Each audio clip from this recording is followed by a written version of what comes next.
My parents demanded I apologize to my brother for embarrassing him. I replied, I will.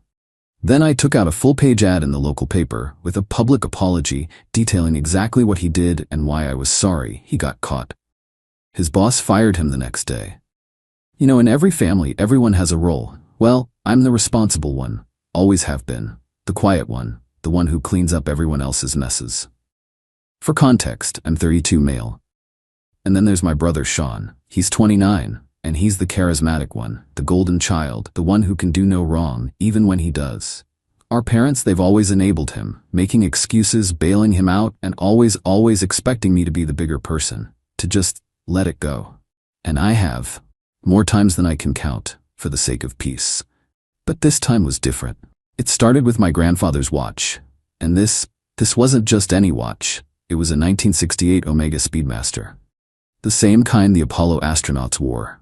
My grandpa was an aerospace engineer, and that watch was his pride and joy. He left it to me.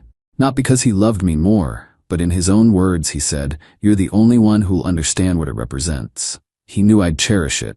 Not for the money, but for the history ticking inside of it. 2 months ago, it vanished from my apartment. My building is secure, no break-in. The only person with a spare key was Sean. He'd needed a place to crash for a few weeks, and of course I said yes. I'm the responsible brother, right? When I realized it was gone, just this cold dread washed over me. I tore my apartment apart, searched everywhere. Then I called him. Hey, man, you haven't seen my grandfather's watch, have you? The old silver one? Nah, why? He sounded so bored. It's missing. I can't find it anywhere. That sucks. You probably just misplaced it. You're always losing stuff. I'm not. I'm meticulous. I knew exactly where it was supposed to be, in its mahogany box on my dresser. A box that was now empty. The conversation was a dead end. He just played dumb, and what could I do? I had no proof. Just this gnawing suspicion in my gut. For weeks I did nothing. I just hoped. Hoped his conscience would kick in and the watch would just reappear. It didn't. The proof came in the most cliché way possible. Social media. A friend of his posts a photo from a boys' trip to Vegas. And there's Sean, grinning like an idiot, champagne in one hand, and on his wrist, a flash of silver. A very, very familiar watch. My blood ran cold. I zoomed in, no doubt. It was my grandfather's Omega. I didn't scream, I didn't rage call him. I just saved the photo, took a screenshot. And then I started digging. Found the website for a high-end pawn shop, and I checked it every single morning. A week later, there it was, vintage 1968 Omega Speedmaster. Asking price, $5 grand. A fraction of its worth, but a hell of a lot of cash for my brother. My next call was to the police. I filed a report for stolen property. I gave them everything, the photo, the pawn shop listing, the serial number. The officer was polite, but you could tell he was thinking, great, a family squabble. But he took the report. He gave me a case number. That's all I needed.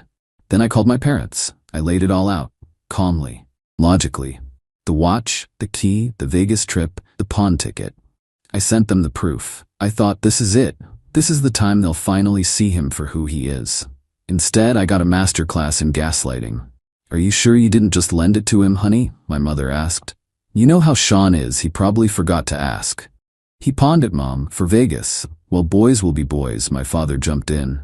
It's just a watch. It was Grandpa's watch. And Sean is your brother. Family is more important than things. It just went downhill from there. I was jealous. I was trying to cause trouble. By the end of the call, I wasn't the victim anymore. I was the villain. The final straw came a week later. A call from Sean. And he was furious. The cops had paid him a visit. What the hell did you do? You called the cops on me, your own brother? You stole from me, Sean. I borrowed it. I was gonna get it back. You've completely screwed me. My boss saw the police report. This could ruin my job. See, Sean worked in wealth management, a boutique firm where integrity is everything. An employee being investigated for theft? Not a good look. And then, of course, came the call from my parents. A united front, as always. They demanded I withdraw the report. They said I had embarrassed the family, and they said I needed to apologize to Sean for the humiliation I had caused him. You need to make this right, my father said. You will call your brother, and you will apologize. I was quiet for a long moment. I could hear my mother whispering in the background, be firm, And in that moment, something inside me just snapped. Not with heat, with a cold crystal clarity. "You're right," I said, my voice perfectly even. "I will apologize." I heard my father sigh with relief. "Good. It's the right thing to do." "I'll make a public apology," I said. "I want there to be no misunderstanding about how sorry I am." They loved that. They thought I was finally playing by their rules. They had no idea what I was about to do. Update 1. So, a public apology was promised. My parents probably pictured a sappy Facebook post. They really should have known me better. A full-page ad in the big city paper? Too expensive, and their lawyers would kill it. No, that wasn't the smart play. Sean's firm wasn't downtown. It was in Northgate, an affluent suburb where all the partners live and play golf. And communities like that have their own local papers. The little weekly ones that everyone actually reads. I called the Northgate Weekly. The ad rep, a guy named Terry, sounded like he'd been doing this forever. I told him what I wanted. A full-page public apology? That's unusual, sir. I can pay for it today, in full, plus a 20% premium for the unusual content. That got his attention. I emailed him the copy. He called back, sounding nervous. "Look up. Our lawyer would have a fit, naming the firm, the person." "Every statement in that text is factually accurate," I told him. "There is an active police investigation. Here's the case number. You can verify it. I'm not alleging anything, I'm simply apologizing. And I didn't write this thing in a rage. No, I drafted it, like a legal document, cold, factual. Every single word was chosen for maximum impact." Terry was quiet for a long time. I could almost hear the gears turning. "You'd need to sign a waiver," he finally said. "Email it to me." The ad ran that Thursday. Dropped on every manicured lawn in Northgate. The headline, in huge bold letters, "A public apology to my brother, Sean." And underneath, "I would like to publicly apologize to my brother, Sean." Recently, I filed a police report after a cherished family heirloom was stolen from my home. I now understand this action caused my brother significant embarrassment, and for that, I am truly sorry. I am sorry that when you, my brother, used the key I gave you in good faith, you felt the need to take something that did not belong to you. I am sorry that you valued a weekend in Las Vegas more than a piece of our grandfather's legacy. I am sorry you were photographed wearing the stolen watch, creating irrefutable evidence. I am sorry you pawned this irreplaceable heirloom for a fraction of its value. And finally, I am sorry you were not clever enough to cover your tracks.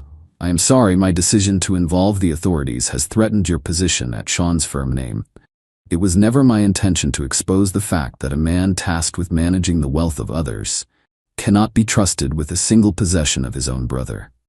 I deeply regret the consequences. I hope this apology makes my position clear. Signed with my full name. The fallout was immediate. My mother's call was first, just incoherent shrieking.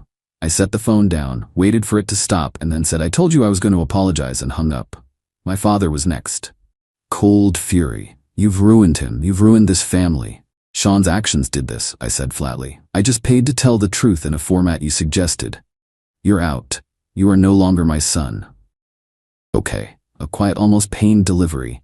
I hung up. That one hurt, a dull ache. Then, the call I was waiting for, blocked number. It was Sean, and he wasn't yelling, he was whispering, a choked, panicked whisper.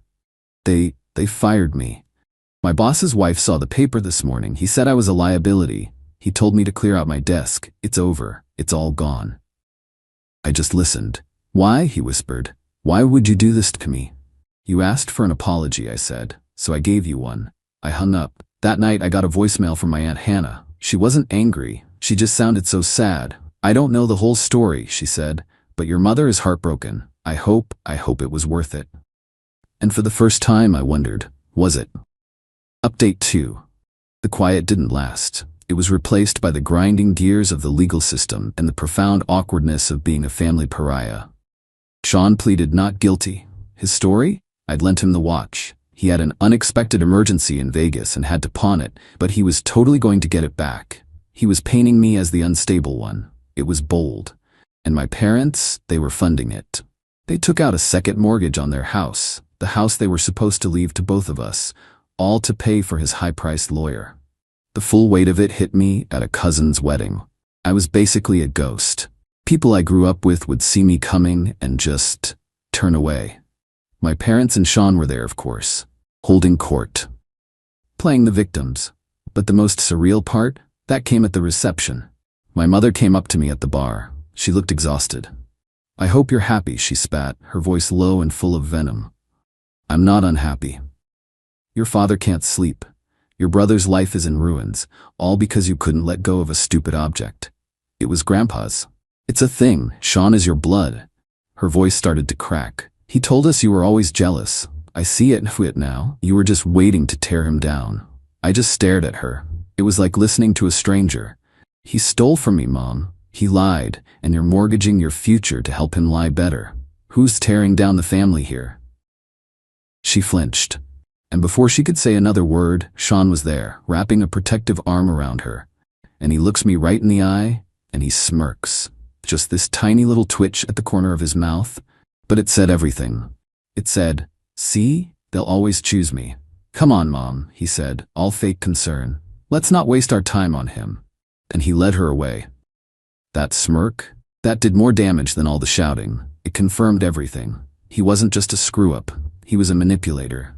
And this wasn't some clean victory for me anymore. This was a miserable, grinding war. Final update. The pre-trial hearing was a joke. Sean's expensive lawyer tried to get the case thrown out. The judge, this no-nonsense woman, was not having it. She looked at the evidence and set a trial date. That's when Sean's nerve broke. His lawyer must have told him, "You lie on that stand, you could go to jail." A week before the trial, the DA called. Sean took a plea bargain. No contest to misdemeanor theft. 2 years probation, mandatory counseling, and he had to pay me restitution. No jail time. And the watch was returned to me. I picked it up from the station a few days later. They handed it to me in a plastic evidence bag. It just felt cold. Tainted. I took it home, put it in its box. I haven't worn it since. I saw them one last time 6 months later. I had to get some old stuff from their attic. My Aunt Hannah, the family peacemaker, set it up. "They go grocery shopping at 2 p.m. on Saturdays," she'd said. "You'll have the place to yourself." Famous last words. I was hauling a box downstairs when the front door opened.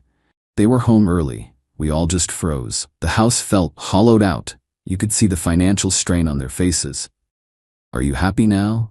my father asked. His voice wasn't angry anymore, just empty. "It was never about being happy," I said quietly. "It was about what was right." "Your brother is a bartender now," my mother said, her voice flat. "He lives in a tiny apartment." "You did that. He did that," I said, but the words had no force. Then Sean came down the stairs, and he just looked smaller. The swagger was gone. He looked like a tired man in his late 20s. He met my eyes for a second, and I saw something that wasn't defiance. Maybe it was shame, maybe just exhaustion. He didn't say a word, just walked past us into the kitchen. I grabbed my boxes, and I left. That was a year ago. I haven't spoken to them since. My Aunt Hannah gives me updates sometimes. Sean's still bartending, still going to counseling. My parents are still struggling with the debt. And me? My life is quiet. I have my job, my apartment, I have the watch sitting in its box. So I won. I guess. I used logic and truth and I won. Sean faced consequences, but the win feels hollow. There was no big moment of catharsis. No credits rolling. I didn't get my family back. I didn't even get a real apology. I just ended it.